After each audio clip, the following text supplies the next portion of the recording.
ॐ अज्ञानतिमिरान्धस्य ज्ञानाञ्जनशलाकया चक्षुरुन्मीलितं येन तस्मै श्रीगुरुवे नमः। जय श्री कृष्ण चैतन्य प्रभो नित्यानंद श्री अद्वैत गदाधर श्रीवासादि गौर भक्तवृंद। हरे कृष्ण कृष्ण कृष्ण हरे हरे, हरे राम राम राम हरे हरे, हरे कृष्णा कृष्ण कृष्ण हरे हरे, हरे राम राम राम हरे हरे, हरे कृष्णा कृष्ण कृष्ण हरे हरे, हरे राम राम राम हरे हरे। हरे कृष्णा। सभी भक्तों को सादर प्रणाम।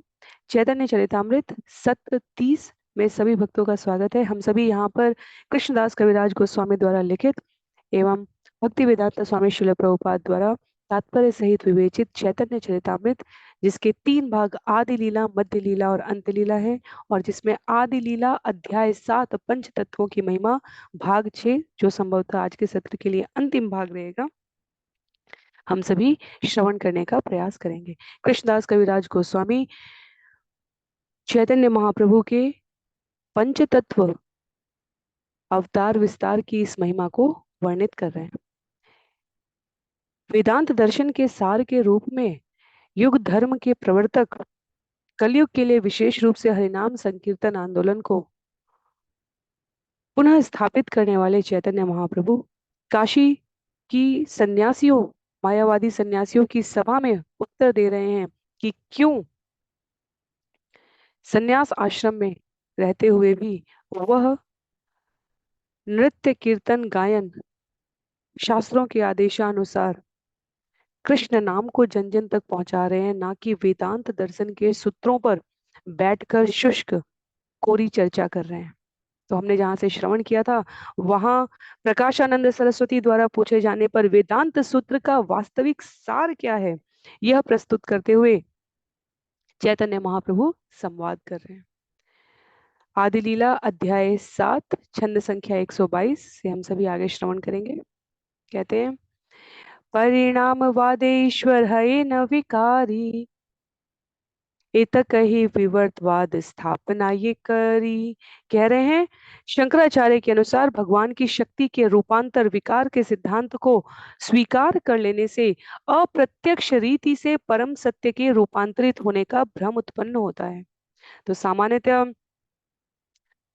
शंकराचार्य और वैष्णव धर्म के मतावलंबियों के बीच जो अनकही विवाद की स्थिति है, उसको स्पष्ट शब्दों के साथ यहाँ पर चैतन्य महाप्रभु प्रस्तुत कर रहे हैं। पद्म पुराण का उदाहरण देकर बताते हैं कि शिव जी के अवतार के रूप में आए शंकराचार्य वास्तव में अपने स्वामी के आदेश का पालन करते हुए अप्रत्यक्ष रीति से धर्म को, भगवान को, परम सत्य को केवल निराकार स्वरूप यहाँ पर घोषित करके भ्रम की स्थिति, कलयुग भ्रम का युग है, कलयुग कलह का युग है, कलयुग अवसाद का, विकार का, अल्प बुद्धि मेघा आयु का युग है, संसाधनों की अत्यधिक नैराश्यता, अभाव की स्थिति रहती है। और उसमें उन्होंने शंकराचार्य को कोई दोष नहीं दिया है, अपितु बड़े ही विनम्र शब्दों में बतलाया है कि वह अपने स्वामी के आदेश का पालन कर रहे हैं, क्योंकि इस युग की स्थिति ही कुछ ऐसी है कि जिस प्रकार भगवान विरोधाभासी रसों का आनंद लेने के लिए अपने ही पार्षदों के मध्य संदेह की, विवाद की स्थिति उत्पन्न कराते हैं, और दोनों ही इसमें भगवान की इच्छा के अनुसार गति करते हैं, वैसे ही ये कुछ स्थिति है। तो वो बतलाते हैं कि मेरे गुरु ने जिस नाम के द्वारा रूप, गुण और लीला को धारण करने के लिए कहा है, वह आपके द्वारा बताए गए, पालन किए जा रहे निर्दिष्ट सिद्धांत से भिन्न है। तो वो कह रहे हैं यहाँ पर, श्रील भक्ति विनोद ठाकुर चैतन्य महाप्रभु की इस पंक्ति का आश्रय लेते हुए टीका में लिखते हैं छांदोग्य उपनिषद का भाव, जिसमें लिखा है, भौतिक जगत और जीव पृथक पृथक हैं, और वे शाश्वत सत्य हैं, मिथ्या नहीं है। जबकि यदि शंकराचार्य जी के वाद को माना जाए तो उस हिसाब से जीव और ब्रह्म एक हो गए। और यदि जीव ब्रह्म है तो नाना प्रकार के जो असंतोष, विकार, दुख, कष्ट, अपूर्णता व्याप्त है, उसका उत्तर कैसे दिया जाए? यदि जीव और ब्रह्म एक है तो ब्रह्म तो अपूर्ण नहीं हो सकता। जीव कैसे अपूर्ण है? क्यों? यदि प्रत्येक जीव अपने आप में ब्रह्म है तो सबके पास सभी प्रकार की यथेक्षित इच्छा के अनुसार संपन्नता, समृद्धि, संतोष, सुख क्यों नहीं है?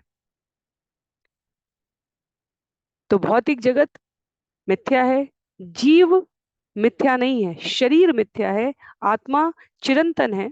यह जो भगवत गीता का, भगवान का उपदेश है, ज्ञान है, वह स्थापित किया जाए तो मायावाद का ये दृष्टांत अपने आप ही महत्वहीन हो जाता है।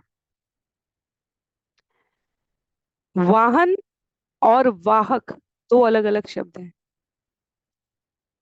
वाहन अपने आप में जड़ हो सकता है, उसको चलाने वाला। वाहक जड़ नहीं है। शरीर जड़ हो सकता है यदि उसमें से चेतना तत्व, आत्मा तत्व निकल जाए। और इस भिन्नता को समझे बिना यदि सब भगवान है तो इस जगत में लगभग सभी प्रकार की अराजकता का कारण ही यही है कि सबको भगवान बनना है, सब भगवान है। इस सिद्धांत को जाने अनजाने चाहने वाले प्रभुत्व, स्वामित्व चाहते हैं। वैष्णव संप्रदाय में सनातन सत्य को वर्णित करते हुए कहा, अहम सर्वस्व प्रभो भगवान भगवत गीता में कहते हैं। तो जीव की स्थिति स्वामी की स्थिति है, तथापि आत्मा तत्व भगवान की तटस्थ शक्ति का अंश प्रत्येक जीव के शरीर को पोषित कर रहा है। और जीव यदि इसका आश्रय लेकर भगवान के श्री चरणों में अपने दासत्व को निवेदित करता है, क्योंकि वास्तव में भगवान से पृथक कुछ अस्तित्व नहीं है, और उनकी इच्छा के अनुसार जो समस्त कारणों के कारण हैं, विभिन्न योनियों और विभिन्न शरीर का संचालन और नियामन हो रहा है। तो इसी बात को आगे कहते हैं चैतन्य महाप्रभु छंद संख्या 123 में, वस्तुतः परिणामवाद से ही से प्रमाण, देह आत्मबुद्धि ए विवर्तेर स्थान। शरीर का रूपांतर एक जांचा हुआ तथ्य है। यह आत्मा के देहात्म भाव की गलत धारणा है जो भ्रम या विवर्त है। तो शरीर परम सत्य नहीं है। एक मृत शरीर और जीवित शरीर में जांचा गया तथ्य है कि चेतना, आत्म तत्व की उपस्थिति और अनुपस्थिति है। तो आत्मा को देहात्म भाव दे देना, आत्मा को ही शरीर कह देना या शरीर को ही आत्मा कह देना, यह भ्रम है, यह अल्प ज्ञान है।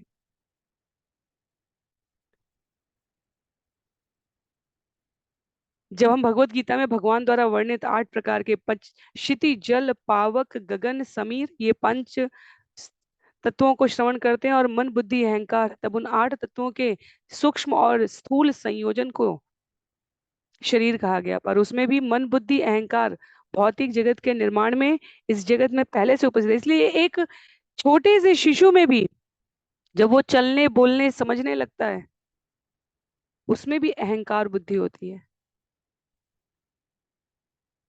तो शरीर को, बुद्धि को, मन को अभ्यास की आवश्यकता है। आध्यात्मिक अभ्यास अलग से करना होता है, क्योंकि जन्म जन्मांतर की इस यात्रा में शरीर में उपस्थित आत्मा वो स्वभाव की सुगंधी स्वीकार कर लेती है जो शरीर वह धारण करते हुए चली आ रही है। तो उसमें स्वाभाविक रूप से आध्यात्म है, पर सुप्त अवस्था में है। जागृत करने के लिए अभ्यास की आवश्यकता है। कहते हैं, अविचिन्त्य शक्ति युक्त श्री भगवान, इच्छाय जगद रूपे पाय परिणाम। पूर्ण पुरुषोत्तम भगवान सभी तरह से ऐश्वर्यवान है, अतएव उन्होंने अपनी अचिंत्य शक्तियों से भौतिक जगत को रूपांतरित कर दिया है। तो भौतिक जगत संपूर्ण आध्यात्मिक संपूर्ण जगत का 1/4 भाग है, 3/4 आध्यात्मिक है।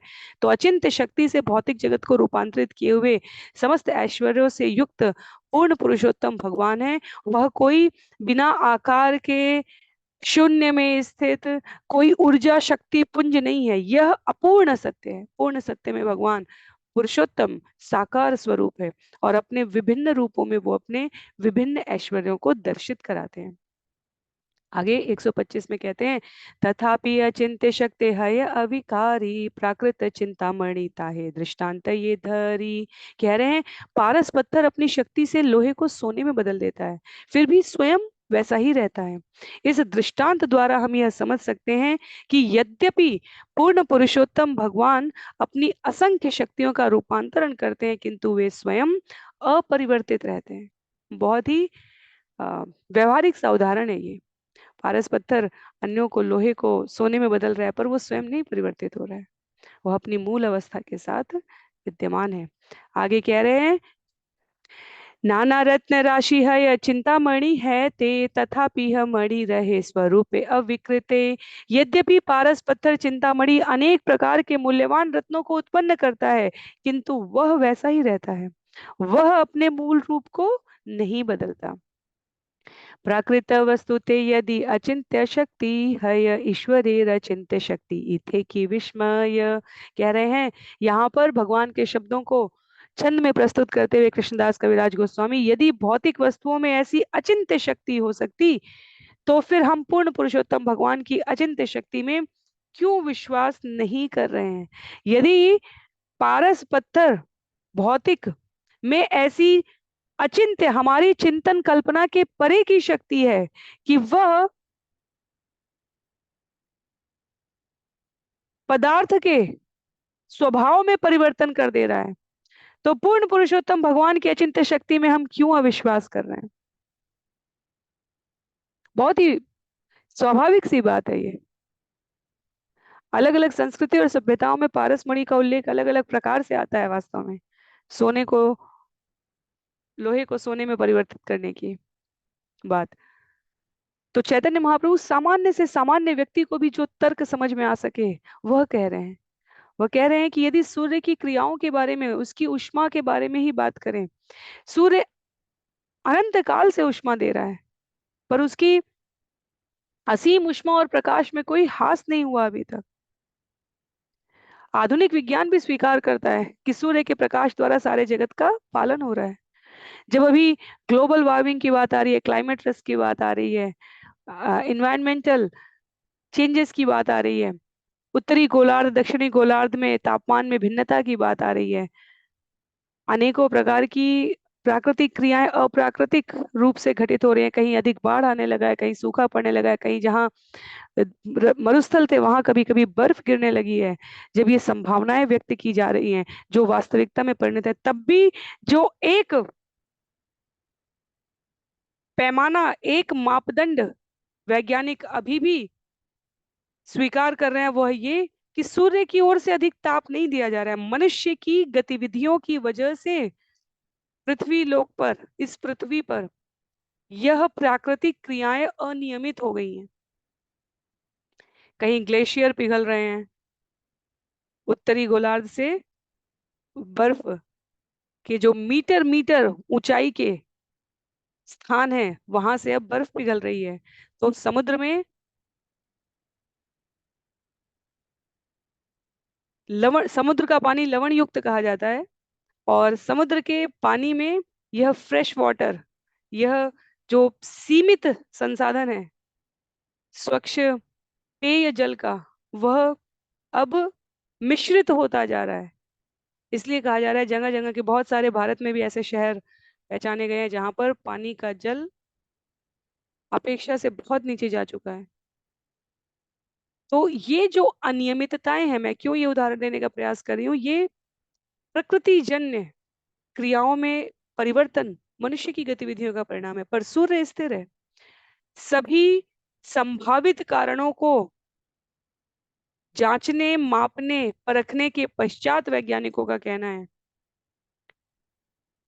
कि मनुष्य की अनियमित गतिविधियों की वजह से प्रकृति में असंतुलन आ रहा है। पर उसमें भी सूर्य के प्रकाश की क्रिया प्रतिक्रिया से ब्रह्मांड भर की जो व्यवस्था है उसमें कोई परिवर्तन नहीं आया। कहने का अर्थ है कि सूर्य का ताप अभी भी उसी गति से धरती पर और अन्य स्थानों पर वितरित हो रहा है। और उस सूर्य के बारे में भगवत गीता में क्या कहा गया है? सूर्य और चंद्र, भगवान कहते हैं मुझसे ऊष्मा प्राप्त कर रहे हैं। तो सूर्य हो गया, पारस पत्थर हो गए, ये अनेक भौतिक वस्तुएं अपनी शक्ति से रूपांतरण कर रही हैं और स्वयं वैसी की वैसी ही हैं। तो भगवान जो इन सब के मूल कारण है, वह विभिन्न शक्तियों के रूपांतरण या परिवर्तन से क्यों परिवर्तित होंगे? तो सरलतम तरीके से ये उदाहरण देके यहाँ पर चैतन्य महाप्रभु प्रकाशानंद सरस्वती का उत्तर दे रहे हैं। आगे कहते हैं, प्रणव से महावाक्य वेदेर निदान, ईश्वर स्वरूप प्रणव सर्व विश्व धाम। वैदिक साहित्य के प्रमुख शब्द अर्थात वैदिक ओमकार की ध्वनि समस्त वैदिक ध्वनियों का आधार है। इसलिए ओमकार को पूर्ण पुरुषोत्तम भगवान के ध्वनि रूप तथा जगत के आगार के रूप में स्वीकार करना चाहिए। तो ये भी हमने भगवत गीता में श्रवण किया था, अध्याय 8 में इसका उल्लेख किया हुआ है। यहाँ पर श्रील प्रभुपाद उन श्लोकों को बतलाते हैं कि ओमकार या प्रणव पूर्ण पुरुषोत्तम भगवान का प्रत्यक्ष प्रतिनिधित्व करता है। यदि मरते समय केवल कोई ओमकार स्मरण करता है तो वो भगवान का स्मरण कर रहा है और उसे तुरंत वैकुंठ लोक भेज दिया जाता है। ओमकार समस्त वैदिक मंत्रों का मूल सिद्धांत है। तथापि एक निश्चित परिमार्जन की अवस्था के पश्चात इनको नियमित वाचन करने के लिए कहा गया है। योगा अभ्यास में सुस्थापित होने के पश्चात, इसलिए कलयुग के लिए प्रथम दीक्षा नाम दीक्षा है। पहले अपने आपको योग पद्धति में सुस्थापित करें। और योग किस योग की कलयुग के लिए संस्तुति की गई है? भक्ति योग की। संस्तुति चारों युगों में भक्ति योग की है, पर अन्य युगों में जीवों को उपलब्ध आयु, मेधा, संसाधनों की उपलब्धता यह अन्य योगों में भी प्रवृत्त कर सकती है। तो प्रथम नाम दीक्षा होती है और द्वितीय ब्राह्मण दीक्षा, और उसमें ओमकार से संबंधित श्लोक वाचन के लिए दिए जाते हैं। उस अर्थ में यहाँ कहा गया है कि इस योगाभ्यास में सुस्थापित हो गया जीव जब पवित्र ओमकार शब्द, जो अक्षरों का परम संयोग भगवान का प्रतिनिधित्व करता है, उसका उच्चारण करते हुए, चिंतन करते हुए शरीर का त्याग करता है, तो वो निश्चय ही वैकुंठ के आध्यात्मिक घरों को जाता है। तो ओम से संबंधित जितने भी श्लोक है भगवत गीता के, वो यहाँ पर श्रील प्रभुपाद चिन्हित करके तात्पर्य में व्यक्त कर रहे हैं। आचार्य कहते हैं, नाम नामकारी बहुधा निज सर्वशक्ति, तत्रार्पिता नियमित स्मरणे न कालः। भगवान के पवित्र नाम की पवित्र ध्वनि में सारी शक्तियां निहित है। इसमें कोई संदेह नहीं कि भगवान का पवित्र नाम या ओमकार साक्षात पूर्ण पुरुषोत्तम भगवान है। तो ओमकार तथा भगवान के पवित्र नाम हरे कृष्ण का उच्चारण तुरंत भगवान से ध्वनि रूप में हमारा संयोजन करा देता है। तो ओम शब्द से संबंधित जितनी आवश्यक बातें हैं यहाँ इस छंद के तात्पर्य में श्रील प्रभुपाद व्यक्त करते हैं। कहते हैं, अकारेणोच्यते कृष्ण सर्वलोकैक नायक, उकारेणोच्यते राधा मकारो जीववाचक। ओमकार 3 अक्षरों के संयोजन से बना है, अ उ तथा म। अकारेणोच्यते कृष्ण, अ अक्षर अकार कृष्ण का सूचक है, जो सर्वलौकिक नायक अर्थात सारे जीवों तथा भौतिक एवं आध्यात्मिक लोकों के नायक हैं। नायक का अर्थ है नेता, वे सर्वोच्च हैं। नित्यो नित्यानाम चेतनश्च चेतनानाम। उ अक्षर उकार कृष्ण की लादनी शक्ति श्रीमती राधा रानी का सूचक है और म अक्षर मकार जीव को निर्देशित करता है। इस प्रकार ओम कृष्ण उनकी शक्ति तथा उनके नित्य सेवकों का मिश्रण है। दूसरे शब्दों में ओमकार कृष्ण उनके नाम, यश, लीला, परिकर, स्थान, विस्तार, भक्तगण, शक्तियां तथा उनसे संबंधित प्रत्येक वस्तु का द्योतक बताया गया है। सर्व विश्व धाम ओमकार, जिस प्रकार कृष्ण समस्त वस्तु के परम आश्रय हैं, ब्राह्मणों ही प्रतिष्ठा नाम, उसी प्रकार से उनके इस अक्षर संयोजन में समस्त कल्याण की भावना निहित है। तो केवल तत्व रूप में नहीं, अपितु व्यवहार रूप में। यहाँ लिखते हैं, श्रील प्रभुपाद शंकराचार्य जी ने कभी भी महावाक्य ओमकार के उच्चारण पर बल नहीं दिया। उन्होंने एकमात्र तत्वमसि को महावाक्य कहा है। तो जीव के ईश्वर होने की यदि हम कल्पना करें तो सभी प्रकार का आध्यात्म अव्यवहारिक हो जाएगा, परम सत्य से बहुत दूर हो जाएगा। और इसलिए यहाँ पर कह रहे हैं आचार्य कि हमें सावधानी पूर्वक भगवान के इन निर्देशों को, इन शिक्षाओं को, इन तर्क की प्रस्तुतियों को श्रवण करना चाहिए। सर्वाश्रय ईश्वरेर प्रणव उद्देश्य तत्वमसि वाक्य है वेदेर एक देश। प्रणव को समस्त वैदिक ज्ञान के आगार के रूप में प्रस्तुत करना ही भगवान का उद्देश्य है। तत्वमसि शब्द वैदिक ज्ञान की केवल आंशिक व्याख्या है। तत्वम असि यह शंकराचार्य कहते हैं और उनके मतावलंबी कहते हैं। यह कह रहे हैं यहाँ पर चैतन्य महाप्रभु कि यह वैदिक ज्ञान की आंशिक व्याख्या। तत्वम असि, मैं उस तत्व का अंश हूं, वही हूं। यह गुणात्मक रूप से सत्य है, पर यह पूर्ण सत्य नहीं है, क्योंकि इसमें मात्रात्मक भिन्नता है। मात्रात्मक भिन्नता को यदि हम समझें तो वो आता है, प्रणव महावाक्य ताहा करी अक्षाधन महावाक्य करी तत्वमसि स्थापन। कह रहे प्रणव, ओमकार वेदों में महावाक्य मंत्र है, ओमकार महामंत्र है। शंकराचार्य के अनुयायी इसे आच्छादित करके तत्वमसि मंत्र पर बिना किसी प्रमाण के बल देते हैं। इसलिए श्रील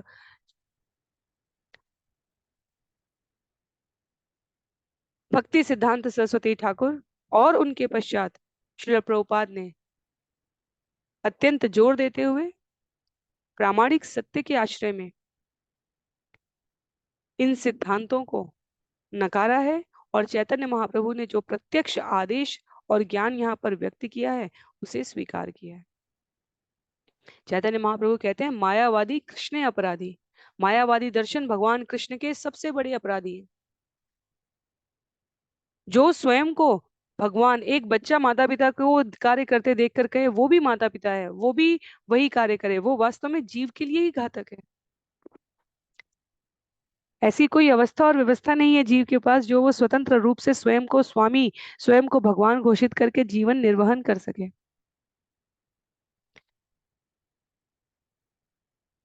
यह वास्तव में भगवान के प्रति द्वेष दर्शित कराता है। यदि हम कहें कि हम भी भगवान हैं, हमें मनुष्य बनने के तो भी सारे गुण अर्जित नहीं हो पाए और हम भगवान बनने की बात कर रहे हैं। एक भगवान दूसरे भगवान से भिन्न नहीं हो सकता और सब तरफ सिर्फ भगवान ही है। तो प्रजा शासन करने के लिए नहीं रह जाएगी और केवल सब तरफ शासक ही घूम रहे हैं। यह किसी भी प्रकार से, किसी भी प्रकार से परम पूर्ण सत्य हो ही नहीं सकता। ना शुष्क कोरे दर्शन में इसे सामर्थ्य सहित प्रमाणित किया जा सकता है, न व्यवहारिक सिद्धि से। तो चैतन्य महाप्रभु स्पष्ट कह रहे हैं, सर्व वेद सूत्रे करे कृष्णेर अभिधान मुख्य वृत्ति शाणी कैल लक्षण व्याख्यान। सारे वैदिक सूत्रों तथा साहित्य का लक्ष्य भगवान कृष्ण को ही समझना है, किंतु शंकराचार्य के अनुयायियों ने वेदों के वास्तविक अर्थ को अपनी अप्रत्यक्ष व्याख्याओं से आच्छादित कर दिया। इतने प्रकार की व्याख्याएं करो कि जीव समझ में ही ना पाए कि करना क्या है वास्तव में।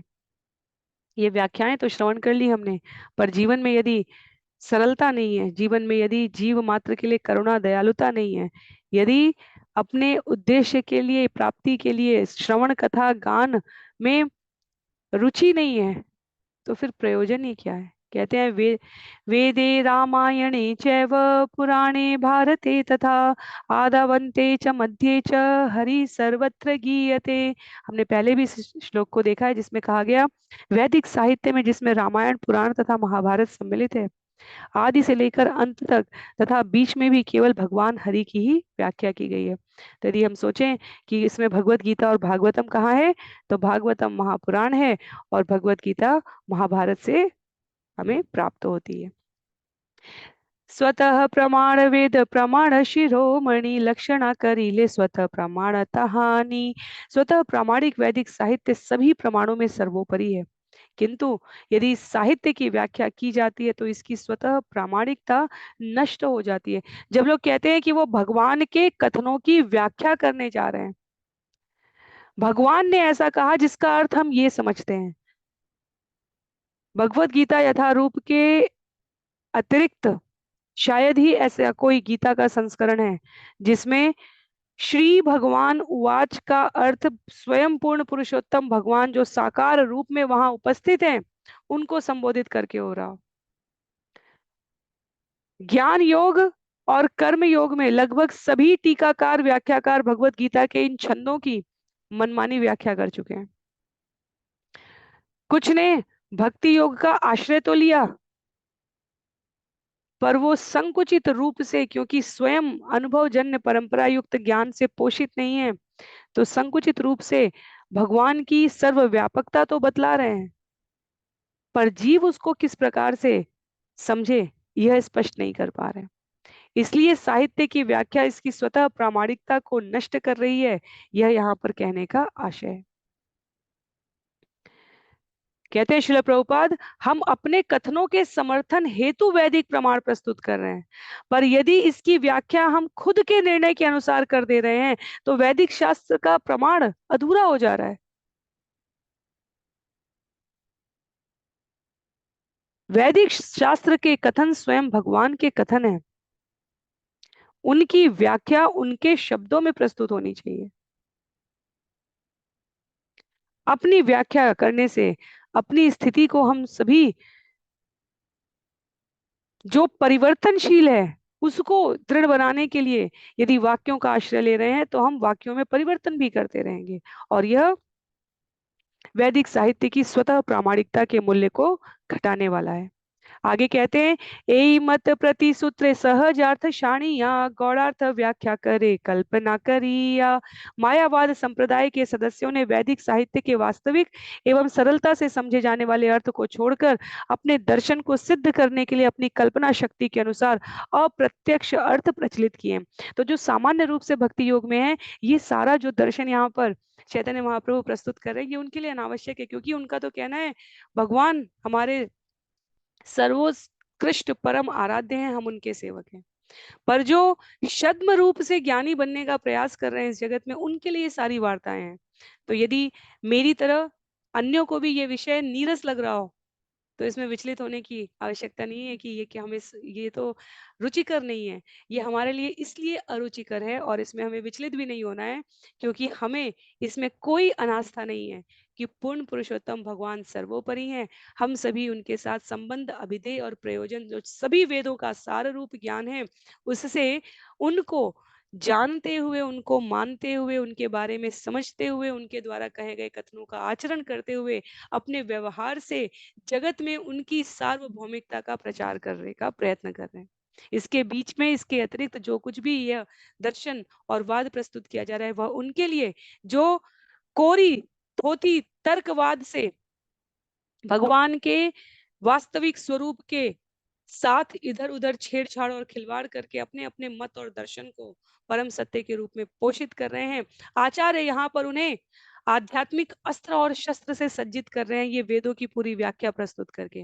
जिनको इस बारे में कोई दुविधा नहीं है कि भगवान परम स्वामी और हम परम सेवक हैं, वह यह विषय नहीं भी श्रवण करेंगे तो उनके जीवन में, उनकी भक्ति में, भगवान के श्री चरणों में उनकी शरणागति, आत्मनिवेदन में कोई अंतर नहीं आ रहा है। पर कई बार समाज में विभिन्न स्थानों पर विभिन्न प्रकार की बौद्धिक क्षमता रखने वाले लोगों को तर्क सहित उत्तर की आवश्यकता होती है, क्योंकि चैतन्य महाप्रभु को प्रकाशानंद सरस्वती ने कहा, कोरी भावुकता से तुम नृत्य कीर्तन और गायन कर रहे हो, तो उन्हीं के शब्दों को उतनी ही विनम्रता से खंडित करते हुए चैतन्य महाप्रभु यहाँ पूरा दर्शन, वेदांत सूत्र के दर्शन का सार क्या है वो बतलाने के लिए उसकी परत दर परत जाकर मूल में व्यक्त कर रहे हैं कि आप जिसे तर्क और अपने मनोकल्पित ज्ञान से परम सत्य बता रहे हैं, वह अपूर्ण सत्य है। तो ये यहाँ पर संवाद इस प्रामाणिकता को प्रस्तुत करने के लिए। अब यहाँ से विषय पुनः तत्कालीन स्थिति पर पहुंचता है। जब चैतन्य महाप्रभु ने इस प्रकार कह दिया तो क्या हुआ? एई मते प्रति सूत्रे करे न दूषण, सुनी चमत्कार है ल सन्यासी रगण। जब श्री चैतन्य महाप्रभु ने इस प्रकार शंकराचार्य द्वारा की गई प्रत्येक सूत्र की व्याख्या की और त्रुटियां दिखला दी तो वहां पर उपस्थित सारे मायावादी सन्यासी आश्चर्यचकित रह गए। सकल सन्यासी कहे सुनह श्रीपाद, तुम्ही ये खंडीले अर्थ इन्हें विवाद।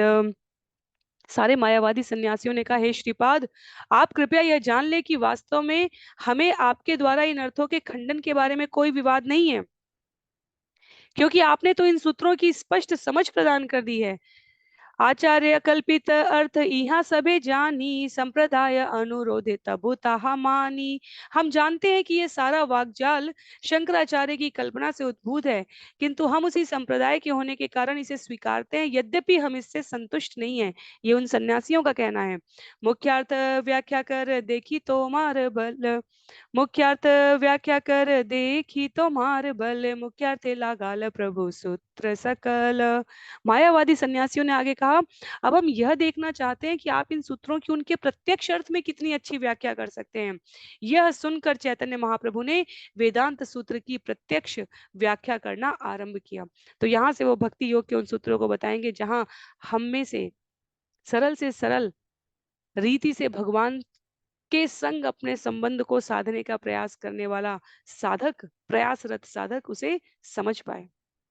तो वेदांत सूत्र दर्शन का जो अभी तक का सार हमने पिछले एक सत्र में श्रवण किया, वह केवल वाक जाल है, वाक चातुर्य है, शब्दों की चतुराई है। वास्तविक अर्थ क्या है वेदांत सूत्रों के सार को यदि हम समझना चाहें तो चैतन्य महाप्रभु कहते हैं, बृहद वस्तु ब्रह्म कही श्री भगवान, षड विधेश्वर्य पूर्ण पर तत्व धाम। कह रहे हैं ब्रह्म जो कि बड़े से भी बड़ा है, पूर्ण पुरुषोत्तम भगवान है, वह 6 ऐश्वर्यों से पूर्ण है, अतएव वे परम सत्य तथा परम ज्ञान के आगार हैं। जब हम ऐश्वर्य की बात करें, कोई बहुत बुद्धिमान है, कोई बहुत सौंदर्य से युक्त है, कोई परम सामर्थ्यवान है, तो हम उसे संबद्ध कर पाते हैं, क्योंकि इन सब का स्रोत समस्त ऐश्वर्यों के आगार के रूप में पूर्ण पुरुषोत्तम भगवान है। वही परम ज्ञान और अंतिम सत्य है। और इस जगत में वह किस प्रकार से उपस्थित है? कहा गया, स्वरूप ऐश्वर्य तार नाही माया गंध, सकल वेदेर हय भगवान से संबंध। पूर्ण पुरुषोत्तम भगवान अपने मूल रूप में भौतिक जगत के कलमश से रहित 6 दिव्य ऐश्वर्यों से पूर्ण है। ये समझना होगा कि समस्त वैदिक साहित्य में पूर्ण पुरुषोत्तम भगवान ही परम लक्ष्य है। तो साहित्य अभी भी वही है, वैदिक साहित्य, वैदिक वांग्मय, पर उसका अर्थ यह है कि पूर्ण परम सत्य भगवान है। कहीं कोई शुष्क ब्रह्म पूर्ण परम सत्य नहीं कहा गया। ब्रह्म भगवान के स्वरूप का एक भाग है जो वह ज्ञान दर्शन, ध्यान दर्शन के योगियों को प्रदान करने के लिए प्रस्तुत करते हैं। तारे निर्विशेष कही चिक्षति न मानी, अर्ध स्वरूप ना मानी ले पूर्णतः हानि। जब हम परमेश्वर को निर्विशेष कहते हैं तब हम उनकी आध्यात्मिक शक्तियों को नकारते हैं। तार्किक दृष्टि से जब तुम आधा सत्य स्वीकार करोगे तो पूरे सत्य को नहीं समझ सकते हैं। तो यदि हम ब्रह्म को निर्विशेष कह रहे हैं, कोई आकार नहीं कह रहे हैं, सूर्य हमें दिख नहीं रहा है, केवल ऊर्जा और किरणों के रूप में जो प्राप्त हो रहा है वही सूर्य है, तो यह अपूर्ण सत्य है।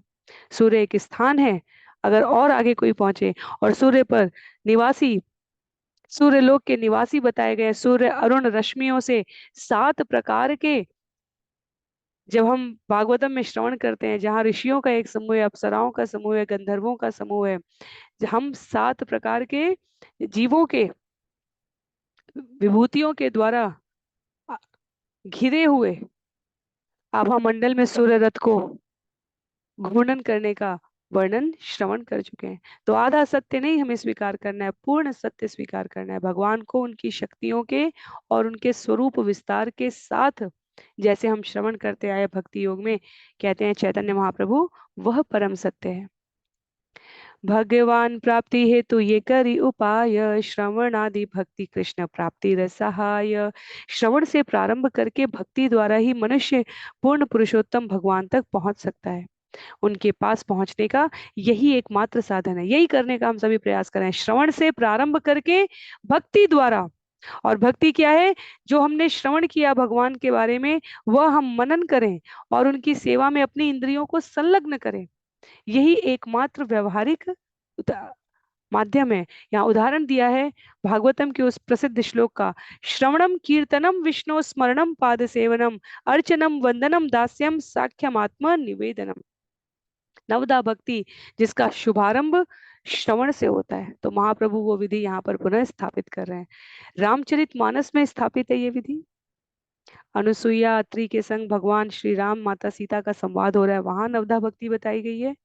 भागवतम में इसका उल्लेख है, भगवत गीता में उदाहरण के साथ है। और अब भगवान के भक्त अवतार चैतन्य महाप्रभु श्रवणम कीर्तनम स्मरणम पाद सेवनम, तो श्रवणम कीर्तनम विष्णु स्मरणम पाद सेवनम अर्चनम वंदनम दास्यम साख्यमात्म निवेदनम, सबके एक एक उदाहरण है, एक से अधिक उदाहरण है, पर एक एक व्यवहारिक उदाहरणों से हम सभी उनको स्मरण कर सकते हैं।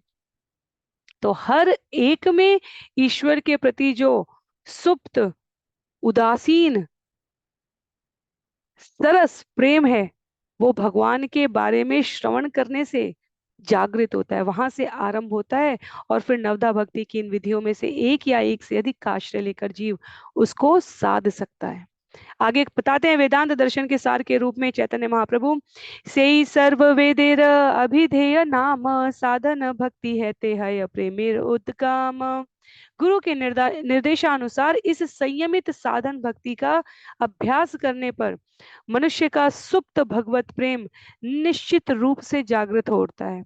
यह विधि अभिधेय कहलाती है। तो संबंध, अभिधेय और प्रयोजन, तीन शब्दों को यहाँ पर इस पूरे अध्याय में, पूरे भक्ति लता बीज को अपने जीवन में विकसित करने के सार के रूप में हम समझ सकते हैं। पूर्ण पुरुषोत्तम भगवान के साथ अपने संबंध को समझने के लिए श्रवण से, कीर्तन से आरंभ करके भक्ति का हम अभ्यास करते हैं, तो हमारा हृदय शुद्ध हो जाता है। शुद्ध होने के पश्चात हम अपने प्रयोजन को, अभिधेय जान लेने के पश्चात अब हम इस जीवन के चरम लक्ष्य की प्राप्ति के लिए कार्य करने लग जाते हैं। कहते हैं चैतन्य महाप्रभु यहाँ छंद संख्या 143 में, कृष्णेर चरणे यदि अनुराग कृष्ण विनु अन्यत्र तार नाही रहे राग। यदि कोई भगवत प्रेम उत्पन्न कर लेता है और कृष्ण के चरण कमलों में अनुरक्त हो जाता है, तो धीरे धीरे अन्य सारी वस्तुओं से उसकी आसक्ति लुप्त हो जाती है। हमने भक्तों के जीवन में ये देखा है। इसका अर्थ ये नहीं है कि वो अपने सामान्य जीवन से अरुचिकर प्रकार से व्यतीत करने लगे, नहीं, अरुचि उनके हृदय और भावों में स्थित है, पर कार्य रूप में वह उत्तरदायित्व से सभी कर्तव्यों को दक्षता से संपादित कर रहे होते हैं। तो जहां हमने चार पुरुषार्थ, धर्म अर्थ काम मोक्ष के साथ पांचवा पुरुषार्थ भगवत प्रेम, भगवत भक्ति के बारे में श्रवण किया चैतन्य महाप्रभु से, उसको यहाँ परिणति तक पहुंचाते हुए कह रहे हैं, पंचम पुरुषार्थ से ही प्रेम महाधन कृष्ण माधुर्य रस कराय आस्वादन। भगवत प्रेम इतना उन्नत होता है कि इसे मानव जीवन का पांचवा लक्ष्य माना जाता है। भगवत प्रेम जागृत करके कोई भी व्यक्ति माधुर्य प्रेम के पद को प्राप्त कर सकता है और इसी जीवन काल में ही उसका आस्वादन कर सकता है। हमारे षट गोस्वामियों ने किया है, अन्य वैष्णव परंपरा के आचार्यों ने भी किया है। तो भगवत प्रेम कोई भी जब इस प्रकार भक्ति की विधियों से साधने का प्रयत्न करता है, तो इस धराधाम पर रहते हुए भक्ति विनोद ठाकुर जीवित रहते हुए कहते थे, मृत्यु का आवाहन करके अपनी रचना में, हे मृत्यु तुम कब आओगी और कब मुझे रावल बरसाना में पुनः जन्म प्राप्त होगा और श्रीमती राधा रानी की सखी बनने का परम सौभाग्य प्राप्त करूंगा। तो जीवन काल में माधुर्य प्रेम रस का आस्वादन करने की आचार्यों के द्वारा ये उद्दत उदाहरण की परंपरा बताई गई है। एक एक सूत्र भक्ति का काफी है, केवल एक एक सूत्र। मायावाद में हमें भगवान के प्रति ईर्ष्या द्वेष मिल रहा था, भगवान स्वामी है, हम क्यों नहीं स्वामी बन सकते? वास्तव में हम कभी नहीं बन सकते, हम कितना भी प्रयास करें। भगवान श्री कृष्ण उपस्थित थे, तब जीव ने स्वयं को कहा, मैं कृष्ण हूं, मैं विष्णु हूं, यह तो छद्म विष्णु है। और जैसे ही भगवान उपस्थित हुए, उसके सभी प्रकार के सामर्थ्य और ऐश्वर्य और बल का हास हो गया। पहले भी नहीं था, पर वह अपने आसपास ऐसा भ्रम का वातावरण बनाकर था। तो ये मायावादी इसलिए कहा गया क्योंकि इसमें जीव को भ्रम होता है कि वो स्वामी है। हम माया के जगत में ही इसलिए आए क्योंकि हमें भ्रम हुआ कि हम भी स्वामी हो सकते हैं। प्रेमा है ते कृष्ण है निज भक्त वश, प्रेमा है ते पाय कृष्ण सेवा सुख रस। महानतम से भी महान परम भगवान भक्तिमय सेवा के कारण एक अत्यंत तुच्छ भक्त के भी वश में हो जाते हैं। भक्ति की ऐसी सुंदर तथा उन्नत प्रकृति है कि अनंत भगवान सूक्ष्म जीव की भक्ति के कारण उसके अधीन हो जाते हैं। भगवान के साथ भक्ति कार्यों के आदान प्रदान में भक्त को भक्ति के दिव्य रस का वास्तविक आनंद प्राप्त होता है। यहाँ जब कहा गया तुक्ष भक्त भी, इस भौतिक जगत में लोग किसी के पद का, किसी के मान का आकलन उसके स्वयं के परिवेश से करते हैं। बहुत ही असंगत पर बहुत ही सरल सा उदाहरण है। यदि हम किसी को कुछ उपहार देते हैं तो हम उसकी सामाजिक प्रतिष्ठा के अनुसार देते हैं, ऐसा सामान्य मान्यता में देखा जाता है। यदि कोई स्वयं बहुत भव्य तरीके से अपना जीवन यापन कर रहा है तो उसको कोई साधारण उपहार देने में उसका कोई संबंधी, उसका कोई मित्र, शुभचिंतक दो बार विचार करेगा। अरे उनको इसकी क्या आवश्यकता है, उनके पास तो ये पहले से है। तो वो उनकी सामाजिक प्रतिष्ठा जो उन्होंने स्थापित कर रखी है उसके अनुसार लोग उसे उपहार देने का प्रयास करते हैं। इस भौतिक जगत का ये स्वभाव है कि वो भक्त को उसके भौतिक पद प्रतिष्ठा के आकलन के अनुसार कहता है। तो यहाँ तुक्ष भक्त जब कहा है तब इस अर्थ में नहीं, सुदामा को, नरसिंह मेहता को, अनेक अनेक ऐसे उदाहरणों को, रविदास को, सामान्य जनता कहती थी अरे क्या भगवान, जब तक उनको ऐश्वर्य भाव नहीं दिखा तब तक उन्हें भगवान की अप्रतिम भक्ति करने वाले ये साधक भी तुक्ष दिख रहे थे। तुलसीदास जी हो गए, शिल प्रभुपाद हो गए। जब शिल प्रभुपाद लोगों से एक पुस्तक लेने के लिए, इसको पढ़ो इससे जीवन का परिवर्तन हो जाएगा, तुम्हें जीवन का उद्देश्य समझ में आएगा, तब इस प्रकार एक भारत में एक वृद्ध बुजुर्ग साधारण से दिखने वाले सन्यासी के द्वारा, जिसे आज लाखों करोड़ों की संख्या में लोग श्रवण और पठन कर रहे हैं, उन पुस्तकों का महत्व नहीं, क्योंकि बाह्य दृष्टि से, आडंबर से हम किसी का परीक्षण कर रहे होते। और वही शिल प्रभुपाद अपने शिष्यों को समयांतर पर जब शिष्य बनते हैं और संपूर्ण विश्व में कृष्ण भावनामृत आंदोलन का प्रचार प्रसार होता है तो कहते हैं वह भव्य व्यक्तित्व के स्वामी है। अनेकों, लगभग सभी शिष्यों का जिनका उनके साथ व्यक्तिगत संवाद रहा, सबका यही अनुभव है, श्रील प्रभुपाद एक भव्य व्यक्तित्व के स्वामी है। तो हमारी दृष्टि इस जगत की सृष्टि के अनुसार परिवर्तित हो जाती है और इसे मायावाद कहा गया है। भक्त भक्त है। भगवान ने तो वानरों को, गिलहरियों को अपने सिरमौर बनाया।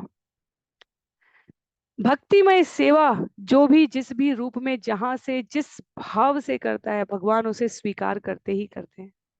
यह तो जीव है जो कि बाह्य दृष्टि से किसी के संबंध में अपने मत को स्थापित कर रहा है। इसलिए कई बार लोग कहते हैं भगवान है तो दिखते क्यों नहीं। ऐसे लोगों के सामने यदि वास्तव में भगवान उपस्थित भी हो जाए ना तो भी वो उनको पहचान नहीं पाएगा। दुर्योधन के सामने उपस्थित थे भगवान, शिशुपाल के सामने उपस्थित थे भगवान, रुक्मी के सामने उपस्थित थे भगवान, हमने श्रवण किया है, पर नहीं पहचान पाए। भगवान को समझने के लिए भक्ति चाहिए, भक्तों की कृपा चाहिए, भक्त बनने का भाव चाहिए, तब भगवान उपस्थित होते हैं। कहते हैं यहाँ पर चैतन्य महाप्रभु, संबंध अभिधेय प्रयोजन नाम ए तीन अर्थ सर्व सूत्रे पर्यवसान। वेदांत सूत्र के प्रत्येक सूत्र में जिन तीन विषयों की व्याख्या की गई है वे है पूर्ण पुरुषोत्तम भगवान के साथ संबंध, उस संबंध के अनुसार कार्यकलाप तथा उस संबंध के परिणाम स्वरूप जीवन का चरम लक्ष्य भगवत प्रेम विकसित करना। क्योंकि इन तीनों में ही संपूर्ण वेदांत दर्शन की चरम परिणति है। पूरा वेदांत दर्शन हम सभी करीब यहाँ 150 श्लोकों में 100 से अधिक श्लोक समर्पित रहे इस चर्चा को। वेदांत दर्शन का सार क्या है? तीन शब्द, संबंध, विधेय, प्रयोजन। हरिनाम चिंतामणि में हम सभी तीन छंदों में श्रवण कर चुके हैं। आचार्यों के गीत में एक पंक्ति में वर्णन है, जय राधे जय कृष्ण जय वृंदावन। और वहां उल्लेख आता है उन 3 विग्रहों का, जिसे इस आदि लीला की पुस्तक के बिल्कुल आरंभिक अध्याय में संबंध, अभिधेय और प्रयोजन बताते हुए कृष्णदास कविराज गोस्वामी ने मदन मोहन, रा- गोविंद देव और गोपीनाथ के विग्रहों के साथ स्थापित किया था। तो यहाँ पर उस संपूर्ण वेदांत सूत्र के ज्ञान को कहते हैं पूर्ण पुरुषोत्तम के साथ हमारा संबंध क्या है, उसके अनुसार हम क्या कार्यकलाप कर रहे हैं, संबंध, अभिधेय और प्रयोजन। हमारा प्रयोजन, लक्ष्य क्या है, भगवत प्रेम विकसित करना। संपूर्ण वैदिक दर्शन की चरम परिणति इन 3 पंक्तियों में समाहित है। श्रीमद् भागवतम स्कंद 5 अध्याय 5 श्लोक संख्या 5 को उद्धृत करते हुए, 5 5 5 को उल्लेखित करते हुए यहाँ कहते हैं श्रील प्रभुपाद, पराभवस्ताद वदबोध जातो यावन्न यावत न जिज्ञासत आत्मतत्वम। जब तक मनुष्य अपना जीवन लक्ष्य नहीं जानता, तब तक उसे अपने सारे कार्यों में पराजय मिलती है। ब्रह्म ब्रह्म के विषय में जिज्ञासु होकर ही जीवन लक्ष्य समझा जा सकता है। और ऐसी जिज्ञासा का जो ब्रह्म सूत्र है, जो शुभारंभ होता है, अथा तो ब्रह्म जिज्ञासा, ये लगातार तीसरा दिन है जब हम लोग किसी न किसी चर्चा के माध्यम से अथा तो ब्रह्म जिज्ञासा सूत्र को श्रवण कर रहे हैं। तो इसका अर्थ हम लोगों ने चर्चा करने का प्रयास किया था, यहाँ प्रामाणिक अर्थ है मनुष्य को ये जानने की जिज्ञासा होना कि वो कौन है, ब्रह्मांड क्या है, ईश्वर क्या है, और उसके ईश्वर तथा भौतिक जगत के बीच का संबंध क्या है। ये प्रश्न कुत्ते या बिल्ली नहीं कर सकते, केवल ये प्रश्न सच्चे मनुष्य के मन में उठना चाहिए। तो जूम की वार्ता में भी अथा तो ब्रह्म जिज्ञासा का प्रश्न आया था, पिछले सत्र में भी हमने श्रवण किया, और आज यहाँ समस्त वेदांत सूत्रों के दर्शन के सार के रूप में ये जानने की जिज्ञासा, भगवान कौन है, हमारा उनके साथ संबंध क्या है, क्या कार्य हम करने के लिए इस प्रकार निर्मित किए गए हैं, और हमारा गंतव्य क्या है, यह परम लक्ष्य प्राप्त करना जीवन का सभी इस प्रकार के सूत्रों का व्यवहारिक अर्थ है। कह रहे हैं चैतन्य महाप्रभु आगे, एई मत सर्वे सूत्र व्याख्या न सुनिया, सकल सन्यासी कहे विनय करिया। जब सारे मायावादी सन्यासियों ने संबंध, अभिधेय तथा प्रयोजन के आधार पर श्री चैतन्य महाप्रभु द्वारा प्रस्तुत की गई व्याख्या सुनी, तो वे अत्यंत विनीत होकर बोले। सारे सन्यासी, श्रील प्रभुपाद लिखते हैं, वेदांत सूत्र की व्याख्या चैतन्य महाप्रभु के मुख से सुनकर प्रकाशानंद सरस्वती सहित उनके आज्ञाकारी बन गए, विनीत हो गए। कहते हैं, वेदमय मूर्ति तुम्ही साक्षात नारायण, क्षम अपराध पूर्वे ये कैलु निंदन। हे महोदय, आप साक्षात वैदिक ज्ञान और साक्षात नारायण हैं। कृपा करके हमें उन सारे अपराधों के लिए क्षमा कर दें जिन्हें हमने आपकी आलोचना करके पहले किए हैं। अर्जुन कहते हैं भगवान से, मैंने अभी तक आपको केवल अपना मित्र समझा, समवयस्क, अपनी आयु का सखा समझा। आप तो साक्षात पूर्ण पुरुषोत्तम भगवान हैं। अब मैं आश्चर्य, ऐश्वर्य और किंचित भय के साथ आपको नमन करता हूँ, जो विराट स्वरूप दिखाते हैं। यहाँ कह रहे हैं आगे, से ही है ते सन्यासी फिरी गेल मन, कृष्ण कृष्ण नाम सदा कर ये ग्रहण। जब मायावादी सन्यासियों ने महाप्रभु से वेदांत सूत्र की व्याख्या सुनी, उसी क्षण से उनके मन बदल गए, और चैतन्य महाप्रभु के आदेश से वे भी सदा सदा कृष्ण कृष्ण उच्चारण करने लगे। तो यहाँ पर श्रील प्रभुपाद कुछ ऐतिहासिक वृत्तांत देते हुए बता रहे हैं कि चैतन्य महाप्रभु की दक्षिण भारत की यात्रा के समय उनकी भेंट श्री प्रबोधानंद सरस्वती से हुई, और उसके पूर्व यहाँ पर 2 नामों का उल्लेख है। और कई बार वास्तव में मैंने भी 1-2 बार लेखों में पढ़ा कि जीवों को प्रबोधानंद सरस्वती और प्रकाशानंद सरस्वती में अ, पढ़ते समय भ्रम हो गया है। प्रकाशानंद सरस्वती यह मायावादी सन्यासी कहे गए हैं, जो मुखिया थे, एक प्रकार से प्रमुख थे, और जिनके साथ ये वेदांत सूत्र दर्शन की चर्चा हुई। तो श्रील प्रभुपाद यहाँ तात्पर्य में इसलिए वर्णित कर रहे हैं क्योंकि किंचित स्थानों पर शब्दों के भ्रम में कहीं कोई अ, गलत सूचना हमारे मस्तिष्क में ना रह जाए। तो वो कहते हैं, एक प्रबोधानंद सरस्वती हैं, वह रामानुजाचार्य के संप्रदाय से थे, जो हमारे वैष्णव स्वीकृत संप्रदाय में आता है। और जो प्रकाशानंद सरस्वती जिनके साथ यहाँ पर चर्चा हुई है, वह ये शंकराचार्य संप्रदाय के थे, जिन्होंने अंततः वेदांत सूत्र दर्शन के सार के रूप में संबंध अभिधेय प्रयोजन की यह श्रील प्रभुपाद लिखते हैं कि चैतन्य महाप्रभु की व्याख्या को स्वीकार किया है। तो जो प्रबोधानंद सरस्वती हैं, वह भिन्न है, वह दक्षिण भारत की यात्रा के समय मिले थे। और उनके आगे के साथ, आगे दक्षिण भारत की 6 वर्ष की यात्रा रही है चैतन्य महाप्रभु की। 6 वर्ष में उन्होंने विभिन्न स्थानों से, वास्तव में यह हमारी ईशोपनिषद भी, क्योंकि प्रतियां समय के साथ एक एक प्रति लिखी जाती थी पुस्तकों की पहले, और उनकी मूल प्रतिलिपि प्राप्त करना कोई सहज कार्य नहीं था। तो अपनी उस प्रवास यात्रा में हम श्रवण करेंगे आगे, चैतन्य महाप्रभु ने ईशोपनिषद को प्राप्त किया था दक्षिण भारत के मंदिर से। तो यहाँ उन प्रबोधानंद सरस्वती के बारे में थोड़ा सा संक्षेप में बताते हुए कह रहे हैं कि वह तो वेंकट भट्ट और तिरुमलय भट्ट थे, जो रामानुजाचार्य संप्रदाय के वैष्णव हैं। और जो हमारे षड गोस्वामी में गोपाल भट्ट आते हैं, उनके लिए बताया जा रहा है वह प्रबोधानंद सरस्वती के भतीजे हैं। तो श्री चैतन्य महाप्रभु करीब 1433 शकाब्द, अर्थात हमारे अंग्रेजी से समझा जाए तो 1511 ईस्वी के चातुर्मास्य काल में जब दक्षिण भारत की यात्रा कर रहे थे, तब वह रामानुजाचार्य के अनुयायी इस संप्रदाय से संबंधित प्रबोधानंद सरस्वती से मिले। तो यदि कोई कहीं इस प्रकार से कहे कि वो प्रबोधानंद और ये प्रकाशानंद वही व्यक्ति है, समान व्यक्ति हैं, तो श्रील प्रभुपाद यहाँ उसका स्पष्टीकरण दे रहे हैं कि ये सहजिया संप्रदाय का कहना कि प्रबोधानंद सरस्वती और प्रकाशानंद सरस्वती एक ही व्यक्ति थे, ये भ्रम है। वास्तव में ये सारे विषय आगे आएंगे, पर यहाँ पर उसका एक दृश्य केवल प्रस्तुत किया है स्पष्ट करने के लिए, क्योंकि प्रकाशानंद सरस्वती की चर्चा आई है तो साथ ही साथ प्रबोधानंद सरस्वती के बारे में स्पष्टीकरण है। आगे कहते हैं, एई मतेता सबार शमी अपराध सभा कार्य कृष्ण नाम करीला प्रसाद। इस प्रकार श्री चैतन्य महाप्रभु ने मायावादी सन्यासियों के सारे अपराध क्षमा कर दिए और उन पर बड़ी कृपा करके उन्हें कृष्ण नाम का आशीर्वाद प्रदान किया है। तो जब जो 2 मास से वहां पर रहकर सनातन गोस्वामी को दीक्षित और शिक्षित कर रहे हैं चैतन्य महाप्रभु, और बाहर बैठकर, क्योंकि हमसे नहीं मिला कोई, कई बार किसी को न जानकर भी हम अपने व्यवहारिक जीवन में भी उसके बारे में केवल अन्यों से सुनकर कुछ धारणा बना लेते हैं।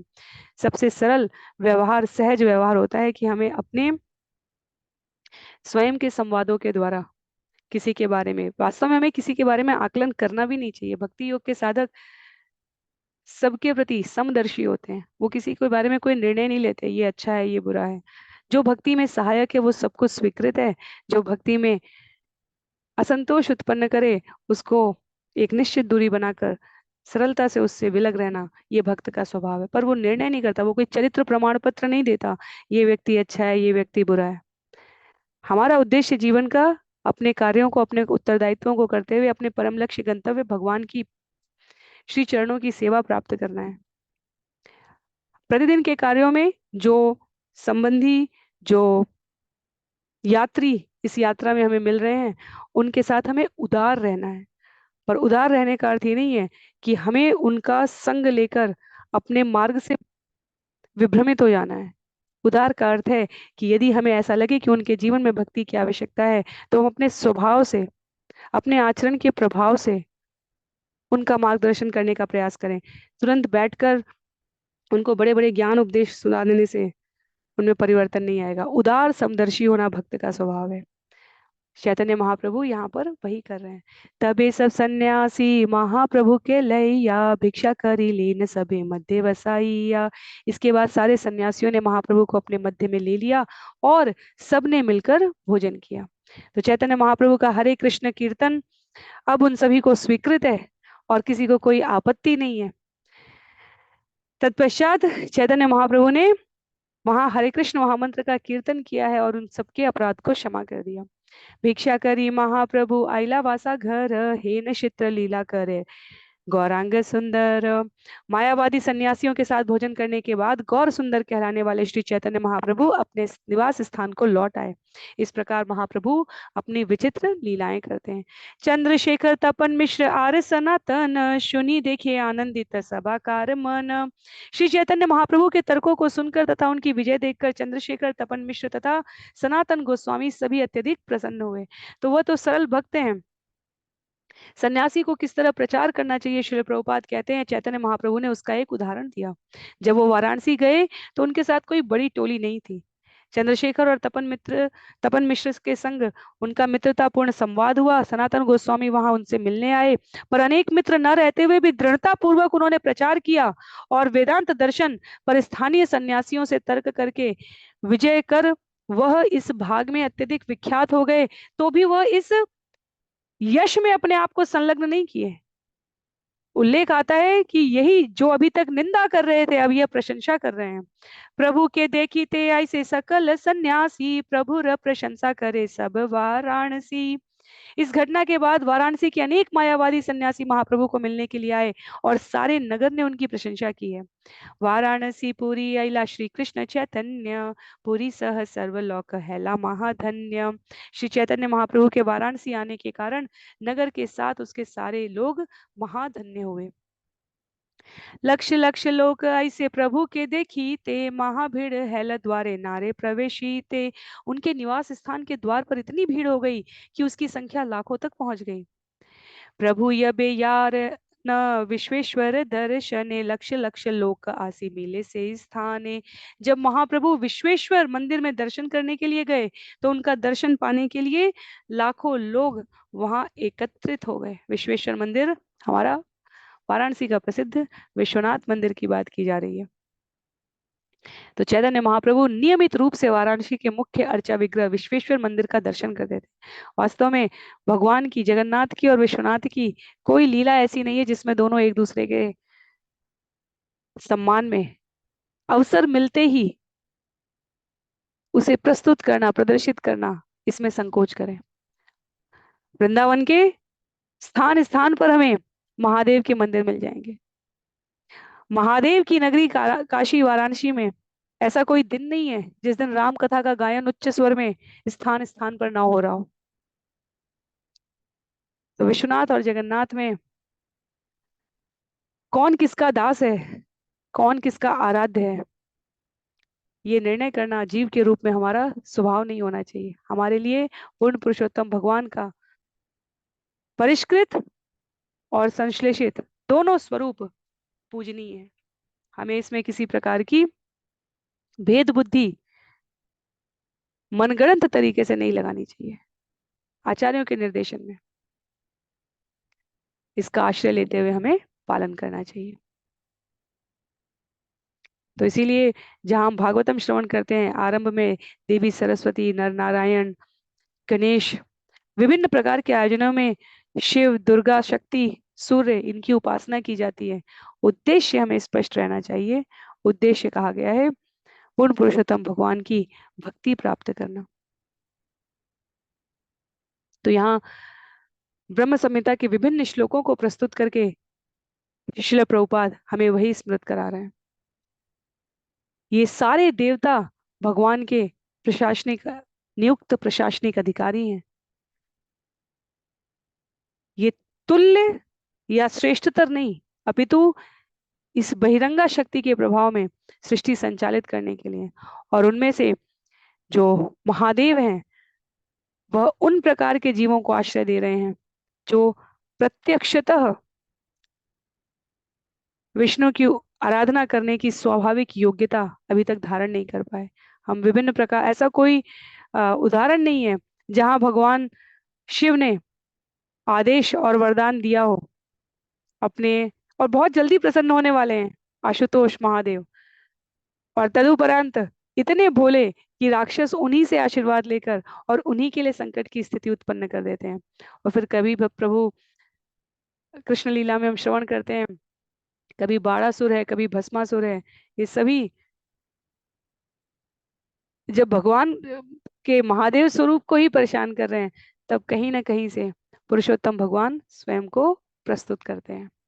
तो इस प्रकार से चैतन्य महाप्रभु अब वाराणसी में प्रसिद्ध हो रहे हैं, पर ये वो अवस्था नहीं है जीवन की जो चैतन्य महाप्रभु चाहते हैं। उन्हें इस प्रकार की प्रसिद्धि के प्रति सन्यासी के रूप में अत्यधिक सतर्क रहना है। तो उल्लेख आता है, स्नाने करिते यबियान स्नाने करिते यबिया न गंगा तीरे, तहाँ ही सकल लोक है महाभीड़े।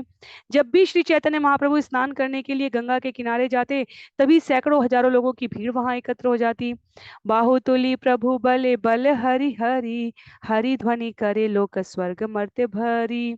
कहते हैं, जब भी भीड़ बढ़ जाती, श्री चैतन्य महाप्रभु खड़े हो जाते और अपने दोनों हाथ उठाकर हरि हरि का उच्चारण करते, जिसके प्रति उत्तर में लोग फिर हरि हरि उच्चारण करते, और इस ध्वनि से धरती और आकाश दोनों भर जाते। लोक निस्तारी या प्रभु चलिते, हैल मन वृंदावन पठाईला श्री सनातन। इस प्रकार सामान्य लोगों का उद्धार करके महाप्रभु ने वाराणसी से प्रस्थान करने की इच्छा की। उन्होंने श्री सनातन गोस्वामी को शिक्षा देकर वृंदावन भेज दिया। तो महाप्रभु का वृंदावन से लौटकर वाराणसी आने का जो प्रयोजन था, वो सनातन गोस्वामी को शिक्षा देकर उन्हें आगे वृंदावन में कार्यकलाप के लिए भेजना ही था। तो इस प्रकार वैष्णव दर्शन, वैष्णव कार्यकलाप के रहस्यों की शिक्षा प्रदान करने के लिए चैतन्य महाप्रभु ने स्वयं को वाराणसी में प्रवास कराया। और सनातन गोस्वामी जब पहुंचते हैं, शिल प्रभुपाद लिखते हैं, यहाँ पर वृंदावन में कोई मंदिर नहीं था, पूरा शहर एक खुले मैदान की तरह खाली था। यमुना के किनारे अपना आसन जमाने के पश्चात कुछ काल बाद धीरे धीरे सनातन गोस्वामी वहां पहला मंदिर बनाते हैं, और आज तो यह नगर मंदिरों से भरा हुआ है, जिनकी संख्या लगभग 5,000 के पास आसपास है। तो ये पंक्ति हमने पहले भी श्रवण की है वृंदावन के बारे में। यहाँ पर रात्रि दिवसे लोकेर शुनि कोलाहल, वाराणसी छाड़ी प्रभु आइला नीलांचल। चूंकि वाराणसी नगरी सदैव लोगों की भीड़ एवं कोलाहल से भरी रहती थी, अतएव सनातन को वृंदावन भेजकर श्री चैतन्य महाप्रभु जगन्नाथपुरी लौट आए। यही लीला कही बे आगे विस्तार करिया, संक्षेपे कहिला यहाँ प्रसंग पाइया। मैंने यहाँ पर महाप्रभु की इन लीलाओं का संक्षेप में वर्णन किया है, किंतु बाद में मैं इनका विस्तार पूर्वक वर्णन करूंगा। तो अंतिम कुछ छंद हैं इस अध्याय के। कहते हैं, ए पंच तत्व रूपे श्री कृष्ण चैतन्य, कृष्ण नाम प्रेम दिया विश्व कैला धन्य। श्री कृष्ण चैतन्य महाप्रभु तथा उनके पंच तत्व पार्षदों ने भगवान के पवित्र नाम का वितरण भगवत प्रेम जगाने के लिए सारे ब्रह्मांड में किया। इस तरह यह सारा ब्रह्मांड धन्य हो गया है। तो क्योंकि अध्याय का नाम पंचतत्व की महिमा है, और यहाँ पर प्रसंग आ गया जहाँ प्रभु प्रामाणिक रूप से मायावादियों तक को अपने सन्यासी स्वरूप से भगवत दर्शन, भगवत तत्व प्रेम वितरण कर रहे हैं। पर पुनः विषय पर लौटते हुए कहते हैं, कृष्णदास कविराज गोस्वामी चैतन्य महाप्रभु ने अपने संगियों के साथ संकीर्तन आंदोलन का प्रचार करके सारे ब्रह्मांड को धन्य कर दिया।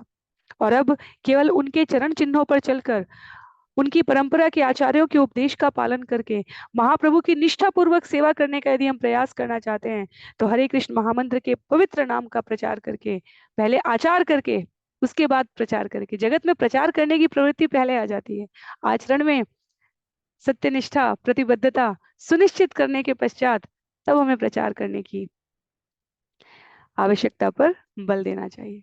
तो इस प्रकार जैसे इसी परंपरा में शिल प्रभुपाद ने देश के और विदेश के कोने कोने में जाकर जहां भी संभव है सकारात्मक रूप से हरि नाम का प्रचार किया, कोई भेदभाव किए बिना, आलोचना और नास्तिकता से परे। कहते हैं आगे कृष्णदास कविराज गोस्वामी, मथुरा ते पाठाईला रूप सनातन, दुई सेनापति कैला भक्ति प्रचारण। श्री चैतन्य महाप्रभु ने भक्ति संप्रदाय का प्रचार करने के लिए रूप गोस्वामी तथा सनातन गोस्वामी, इन दो सेनापतियों को वृंदावन भेज दिया। तो इनके बारे में हमें आगे श्रवण करने का बहुत अवसर प्राप्त होगा। यहाँ श्रील प्रभुपाद तात्पर्य में कहते हैं, सनातन गोस्वामी और रूप गोस्वामी गए तो एक मंदिर नहीं था, प्रचार करके धीरे धीरे अनेक मंदिर बने। मदन मोहन जी का मंदिर जो इस्कॉन के हरे कृष्ण मंदिर के निकटतम में आता है, प्रमुख गोस्वामियों के मंदिर में, वह सनातन गोस्वामी जी ने बनवाया। रूप गोस्वामी जी ने गोविंद जी का मंदिर बनवाया। भतीजे जीव गोस्वामी ने राधा दामोदर का मंदिर बनाया। गोपाल भट्ट गोस्वामी जी से राधा रमण जी का मंदिर है। लोकनाथ स्वामी जी ने गोकुलानंद मंदिर तथा श्यामानंद गोस्वामी ने श्याम सुंदर मंदिर का निर्माण कराया। इस प्रकार अनेक मंदिर बने हैं। प्रचार कार्य के लिए मंदिरों का निर्माण बहुत आवश्यक है। पुस्तकें और मंदिर, वो स्थान जहां इन पुस्तकों का संरक्षण, वाचन, नियमन, अध्ययन हो सके, बहुत आवश्यक है। तो गोस्वामियों ने ग्रंथ भी लिखे हैं और मंदिर भी बनवाए हैं, क्योंकि प्रचार कार्य के लिए इन दोनों की आवश्यकता है। तो ये समानांतर रूप से चलना चाहिए। उसी प्रकार आगे उल्लेख करते हैं, नित्यानंद गोसाई पठाइला गौड़ देशे तेहो भक्ति प्रचारीला अशेषे विशेषे। जिस तरह रूप गोस्वामी तथा सनातन गोस्वामी मथुरा की ओर भेजे गए थे, उसी तरह नित्यानंद प्रभु को चैतन्य महाप्रभु ने संप्रदाय का व्यापक प्रचार करने के लिए बंगाल भेजा था। तो गौड़ देश में नित्यानंद प्रभु ने अनेकों स्थान पर, वहां पर रघुनाथ दास गोस्वामी मिलते हैं। रघुनाथ दास गोस्वामी जो दौड़ दौड़ कर अपना घर छोड़कर संपन्नतम धनाढ्य परिवार से संबंधित, और वो पुरी आना चाहते थे, और चैतन्य महाप्रभु ने कहा पहले नित्यानंद प्रभु की कृपा आपको प्राप्त होनी चाहिए। तो चैतन्य चरितमृत के लेखक कृष्णदास कविराज गोस्वामी, जो नित्यानंद प्रभु के साथ उनकी कृपा के बारे में, उनकी करुणा के बारे में, उनके साथ स्वयं के अपने अनुभव के बारे में पहले भी उल्लेख कर चुके हैं, वह यहाँ पर बतलाते हैं कि नित्यानंद प्रभु को भी जो स्वयं भगवान के स्वरूप विस्तार है, भगवान की आज्ञा पालन करने में कितनी रुचि है सेवक के रूप में, कि वह उनके कहने पर प्रचार करने के लिए अपने आप को भिन्न स्थान पर प्रस्थापित कर देते हैं। तो चैतन्य महाप्रभु अपने स्वरूप विस्तारों के साथ सभी स्थानों पर प्रचार कर रहे हैं। आपने दक्षिण देशा करी लागमन, ग्रामे ग्रामे कैला कृष्ण नाम प्रचारण। श्री चैतन्य महाप्रभु स्वयं दक्षिण भारत गए, जहां उन्होंने गांव गांव तथा नगर नगर में भगवान कृष्ण के पवित्र नाम का प्रचार किया। तो अध्याय आएंगे आगे मध्य लीला में, जहां 6 वर्ष की इस दक्षिण भारत यात्रा में कितनी रहस्यमयी, रोचक, विभिन्न तीर्थ स्थान जो अलग अलग प्रकार की कल्पित कथाओं से गढ़ दिए गए थे, चैतन्य महाप्रभु उन सबको, और कई घटनाएं होती हैं, साक्षी गोपाल की घटनाएं आगे, ये सब हमें श्रवण करने का अवसर मिलेगा इस दक्षिण भारत की यात्रा में। फिर कहते हैं, सेतु बंद पर्यंत कैला भक्ति प्रचार, कृष्ण प्रेम दिया कैला सवार निस्तार। इस प्रकार महाप्रभु भारत प्राय द्वीप के दक्षिण ध्रुव तक गए, जिसे सेतु बंद कुमारी अंतरीप कहते हैं। उन्होंने सर्वत्र भक्ति संप्रदाय तथा कृष्ण प्रेम का वितरण किया और इस तरह सबका उद्धार किया। एई तक कहिला पंच तत्वेर व्याख्यान, इहार श्रवणे है चैतन्य तत्व ज्ञान। इस तरह मैंने पंच तत्व के सत्य की व्याख्या की है। जो इस व्याख्या को सुनता है, उसका श्री चैतन्य महाप्रभु विषयक ज्ञान बढ़ता जाता है। तो ये पूरी यहाँ पर पंच तत्व नाम का जो हम उच्चारण करते हैं, श्री कृष्ण चैतन्य प्रभु नित्यानंद, श्री अद्वैत गदाधर, श्री वासादि गौर भक्तवृंद, तो हमें अनेकों प्रकार के मनोकल्पित भ्रांत धारणाओं से मुक्ति प्रदान करके भगवान के ये पंच तत्व विश्वास, गुरु के रूप में, दास के रूप में, शक्ति के रूप में, स्वरूप विस्तार के रूप में और स्वयं भगवान के रूप में अपनी कृपा करते हैं। हरे कृष्णा कृष्ण कृष्ण हरे हरे, हरे राम राम राम हरे हरे। तो भगवत गीता का वो कथन कि महाजनो येन गतः स पंथा, जहाँ यदि यदि आचरती, जैसा जैसा महापुरुष आचरण करते हैं वैसा वैसा सामान्य जन पालन करते हैं। अपने इस पंच तत्व स्वरूप विस्तार में भगवान ने हमें इस महामंत्र का उच्चारण करके, पालन करके कैसा व्यवहार करना चाहिए और उस व्यवहार का क्या परिणाम होता है, उसका भी दर्शन कराया है। श्री कृष्ण श्री चैतन्य नित्यानंद अद्वैत तिन्ह जन, श्रीवास गदाधर आदि यत्य भक्तगण। कह रहे पंच तत्व महामंत्र का कीर्तन करते समय श्री चैतन्य,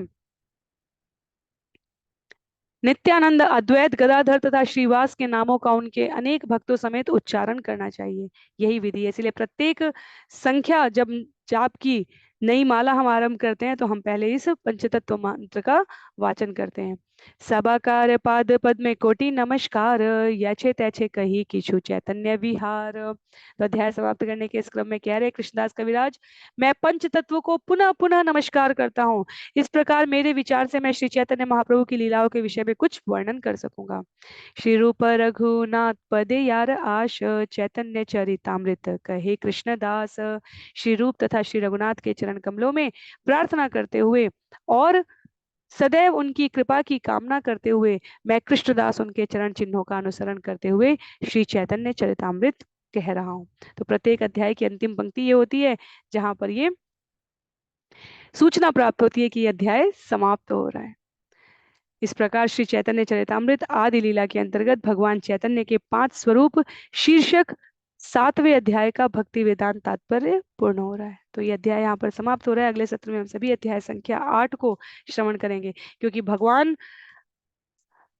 चैतन्य महाप्रभु के रूप में आकर जहां से जन्म लेंगे, जहां से वो लीलाएं करेंगे, उससे पहले ये जो अध्याय है आरंभिक, ये वो पृष्ठभूमि, वो नींव स्थापित कर रहे हैं, जहां हम पहले महिमा से परिचित हो रहे हैं। अभी तक आध्यात्मिक महिमाएं थी, अब चैतन्य महाप्रभु की शिक्षाओं के सार का क्या परिणाम होगा, उसकी एक झलक हमने ये वाराणसी की घटना में देखी। पर सेनानी के रूप में जो विभिन्न शाखाएं प्रशाखाएं विस्तारित हो रही हैं इन पंच महातत्वों से, नित्यानंद प्रभु और उनके विभिन्न अनुयायी और उनकी शाखाएं, गदाधर, श्रीवास आदि अद्वैत आचार्य की शाखाएं प्रशाखाएं, अर्थात चैतन्य महाप्रभु के जीवन काल की लीलाएं श्रवण करने से पहले, उनके इस लीला को समाप्त करने के पश्चात ये कृष्ण नाम कैसे प्रचारित हुआ और कैसे हम वर्तमान में इसका श्रवण कर रहे हैं, अगले कुछ अध्यायों में उन समस्त शाखाओं को, कहाँ कहाँ वो गांव, वो निवासी और वो विग्रह हैं, ये सभी हमें श्रवण करने को मिलेगा।